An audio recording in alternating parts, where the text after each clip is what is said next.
Aibong all හැමදෙනාටම welcome back to my channel.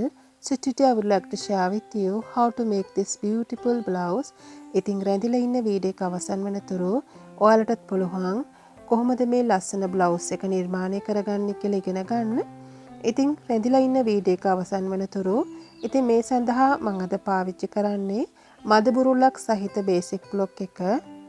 ඉතින් ඔයාලා අවශ්‍ය කරන උස තීරණය කරලා මේ විදිහට සිරස් රේඛාවක් ඇඳ ගන්න.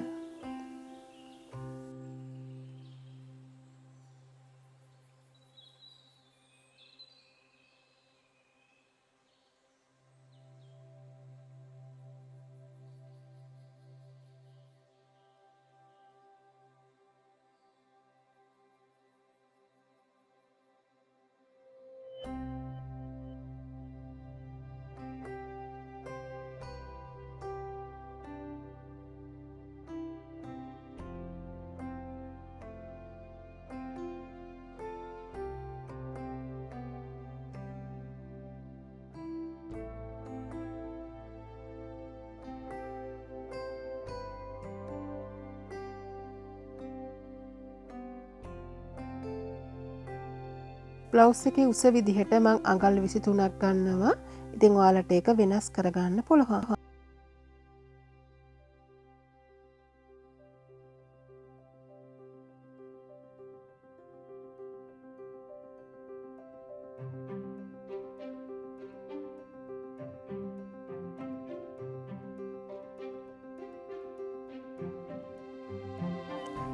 ඉතින් මේ විදිහට පහළ වාට්‍යයත් මම අඟල් භාගයකින් හැඩ කර ගන්නවා. ඉතින් ඔයාලට පේනවා අපි බේසික් බ්ලොක් එකේ නිර්මාණය කරලා තියෙනවා ඉන ඩාට් එක, ඒ වගේම අංශ ඩාට් එකත්. ඉතින් මම මෙතනදී මුලින්ම අංශ ඩාටේ තමයි ඇඳගත්තේ. මම ඊළඟට ඉන ඩාට් එක නිර්මාණය කර ගන්නවා. ඒ වගේම කර පළලින් මේ විදිහට අඟලක් වැඩි කර ගන්න. කර ගැඹුර මූලික කරටම ගන්න, කර පළල විතරක් අඟලකින් වැඩි කර ගන්න.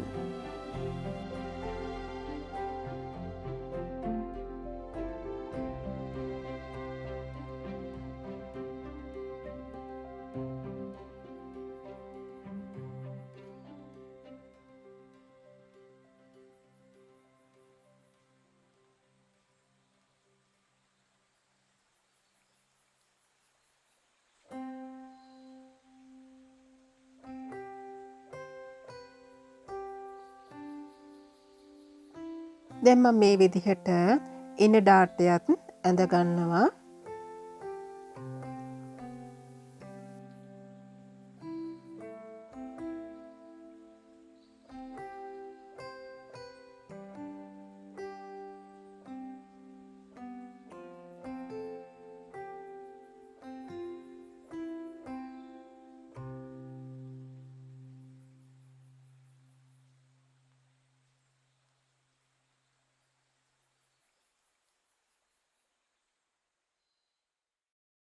ඊට පස්සේ ඔයාලා මේ විදිහට ඔයාලට පුළුවන් blouse එකේ පහළ කොටසට අවශ්‍ය කරන ඩාට් එකක් නිර්මාණය කරන්න. ඒ වගේම අපි අඳින උරහිස දෙකට මේ විදිහට බෙදලා බස් පොයින්ට් එකේ ඉඳලා ඉහළට රේඛාවක් ඇඳ ගන්නවා. ඉතින් මේ ඩාට් එක ඔයාලා බස් පොයින්ට් එකටම කපා ගන්න ඕනේ.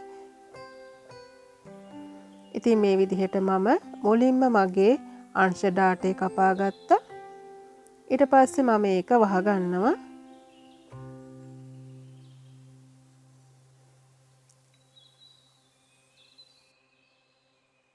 ඊට පස්සේ මම ඉන ඩාටයත් කපලා ඉවත් කරනවා. දැන් මෙතනදී අපි අංශ ඩාටේ වහ ගන්නවා. ඊට පස්සේ උරහිස මේ විදිහට ඕපන් කර ගන්නවා.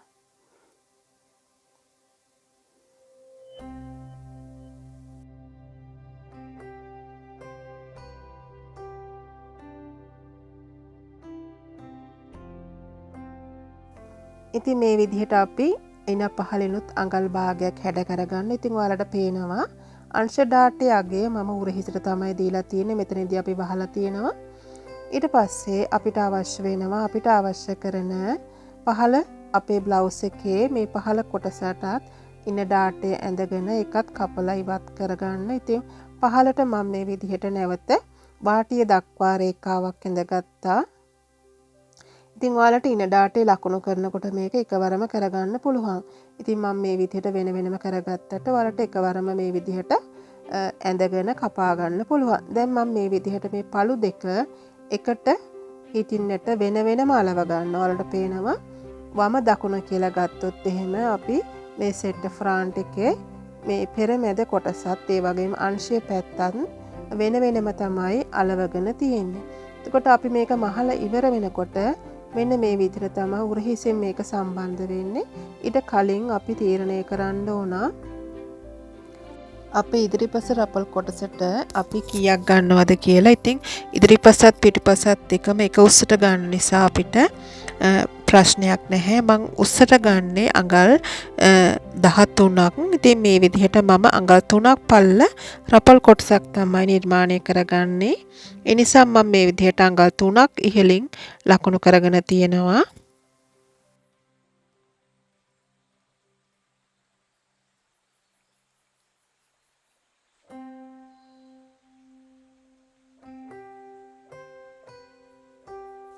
දැන් අපි බලමු පිටුපස්ස බ්ලොක් එක කොහොමද නිර්මාණය කරගන්නේ කියලා.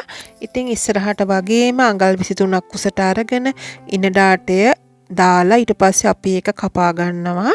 ඒ වගේම කර පළලින් අඟලක් වැඩි කර ගන්නවා. කර ගැඹුරින් අඟලක් වැඩි කර ගන්නවා.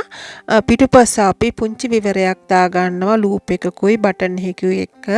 ඉතින් පිටුපස්සත් නැම්මකට ගන්න අමතක කරන්න එපා. නැම්මට අරගෙන ඔයාලට පොඩි විවරයක් දා ගන්න පුළුවන්. ඉතින් මේක බුරුලක් සහිතව නිර්මාණය කරලා තියෙන නිසා ඔයාලට කිසිම ප්‍රශ්නයක් නැතුව මේ බ්ලවුස් එක ඔළුවෙන් දා ගන්න පුළුවන්. හැබැයි විවරයක් ඔයාලට අවශ්‍ය වෙනවා. මොකද අපි කර ගැඹුරට අරගෙන නැති නිසා. ඉතින් මේ විදිහට කර පළලින් මං අඟල් එකක් වැඩි කරගත්තා. කර ගැඹුරුනුත් අඟල් එකක් වැඩි කරගෙන අඳින උරහිසට මේ විදිහට ඩාට් එක නිර්මාණය කරගත්තා. ඉතින් ඔයාලා පෙන්නලා දෙන විදිහට මේ බ්ලොක් එක හදාගත්තොත් මේ ලස්සන බ්ලවුස් එක ඊටම පහසුවෙන් නිර්මාණය කරගන්න පුළුවන්. ඉතින් ඔයාලා අමතක කරන්න එපා මේ හැම කොටසකටම මෙහෙම වාසිය අනිවාර්යයෙන්ම තියාගන්න ඕනේ.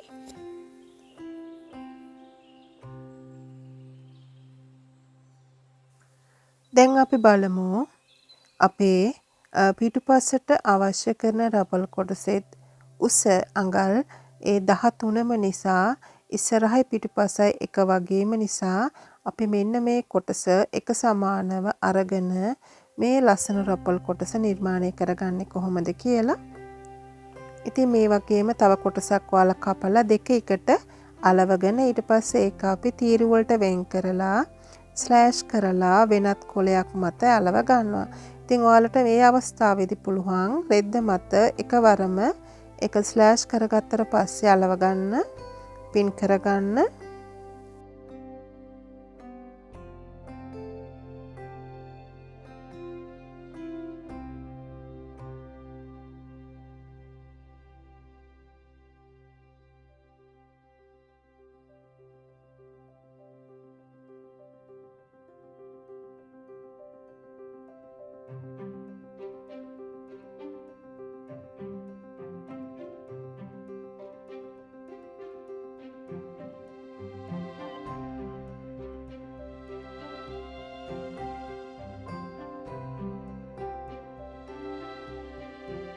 ඉතින් ඔයාලට මම මේ පෙන්නලා දෙන විදිහට ඔයාලා කොලයක කරගන්නව නම් තව කොලයක් මේ විදිහට අරගෙන ඊට පස්සේ රස රේඛාවක් ඇඳලා ඔයාලට පුළුවන් මම මේ කියලා දෙන විදිහට මේක අලව ගන්න ඕනේ ඈඩ් කරලා ඊට පස්සේ ඔයාලට පුළුවන් වට කපා ගන්න.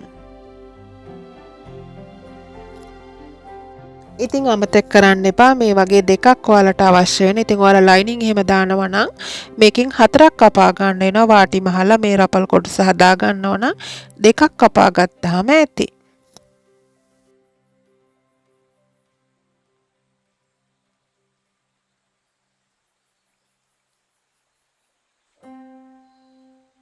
ඉතින් දැන් මම ඔයාලට මේක මහ ගන්න විදිය තමයි කියලා දෙන්නේ. මේ විදිහට ඉදිරිපස්සයි පිටුපස්සයි මුලින් උරහිස් දෙක මූට්ටු කරගන්න ඕනේ.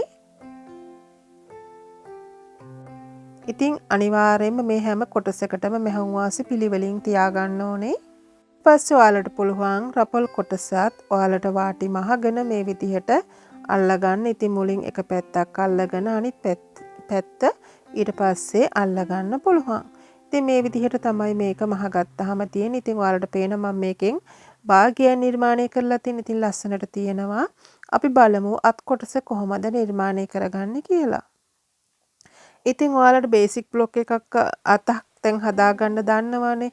පතුරුමින් ලබාගත් අත වට අරගෙන අත හදාගෙන ඊට පස්සේ ඔයාලා මේ අත ටිකක් දිගට තමයි නිර්මාණය කරන්න ඕනේ. මම මුලින්ම මේ විදිහට අඟල් 22ක අතක් ඇඳ ගන්නවා. ඉතින් මම කලින් ඇඳගෙන තියෙන අත පොඩ්ඩක් කොට නිසා මම මේක එක්ස්ටෙන්ඩ් කරගත්ත අඟල් 22 දක්වා.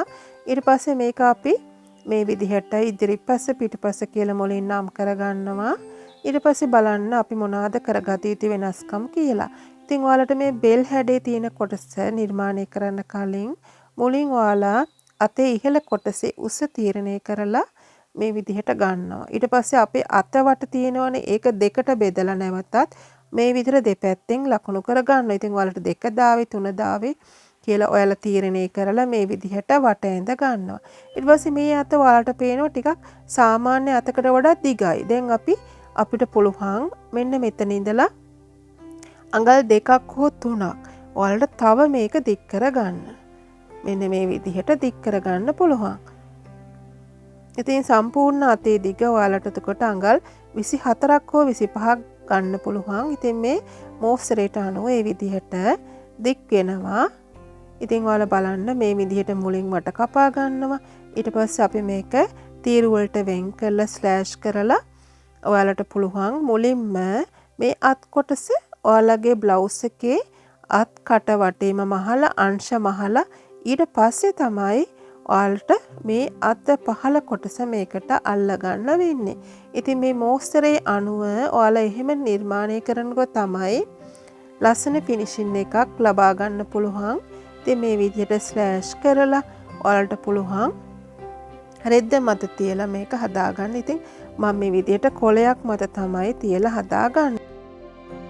ඉතින් ඔයාලා මුලින්ම මේ විදිහට කොලයක් අරගෙන සිරස් රේඛාවක් ඇඳලා ඊට පස්සේ මම මේ පෙන්ලා දෙන විදිහට මේක ඈඩ් කරගමින් හරියට සමබරව තියාගෙන ඔයාලට වට කපා ගන්න පුළුවන්. ඉතින් මහ ගන්න විදිහත් මම ඔයාලට කිව්වනේ මේක ඔයාලා මේ මැද ඒ කියන්නේ ඕලැප් වෙන්න තමයි අර පෙටල් ස්ලීව් එකක් අපි හදාගන්නේ සාමාන්‍යයෙන්. එතකොට මේ බෙල් ස්ලීව් එකක් විදිහට අපි මෙතන කෙරුවට ඇත්තටම මේ පහළ ඔයාලට පෙටල් ස්ලීව් එක හැඩයක් තමයි තියෙන්නේ. ඉතින් මේ විදිහට මම හදාගෙන තියෙනවා මගේ අත් කොටස.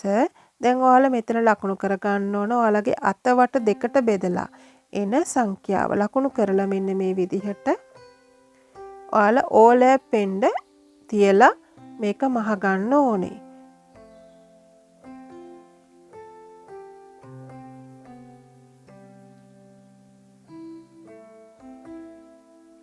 ඉතින් ඊට පස්සේ ඔයාලා මොනවද කරන්න ඕනේ? ඔයාලා මුලින්ම මේ අත ඔයාලගේ බ්ලවුස් එකට මහලා ඊට පස්සේ අංශයත් මහලා අවසානයේ මේ පෙටල් හැඩය ඔයාලා අංශයට මේ විදිහට ඒ කියන්නේ අංශයේ මුට්ටු වෙන තැනක් තියෙනවනේ මෙතන මේ විදිහට එන්න එතෙන්ට තමයි මේ පෙටල් හැඩය නිර්මාණය කර ගන්න ඕනේ. අත එළියෙන් පේන මේ අත මුදුනට නෙමෙයි. ඒක හොඳට මතක තියාගන්න ඕනේ. මම ඔයාලට මෙතන පෙන්නන්නම්. හොඳින් බලන්න මේ මෝස්තරය. මෙන්න මේ විදිහට තමයි මේක තියෙන්නේ. ඉතින් ඔයාලට පේනවා මේ අත ඉහළට, ඒ කියන්නේ එළියට පේන අත මුදුන නෙමෙයි තියෙන්නේ. මේ වෙන්නේ මෙතන. ඒ හින්දා පටල ගන්න එපා. ඉතින් මම හිතනවා ලොකු දැනුමක් මේ වීඩියෝ එකේ තියෙන වල ලබා ගන්න ඇති කියලා මතක කරන්න එපා. මගේ වීඩියෝස් යාළුවොත් එක්ක ෂෙයා කරන්න. ඉතින් ඔයාලා හැම දිනාටම බොහෝම ස්තුතියි. Thank you so much for watching this video. See you with another valuable video. Till then, take care. Bye bye.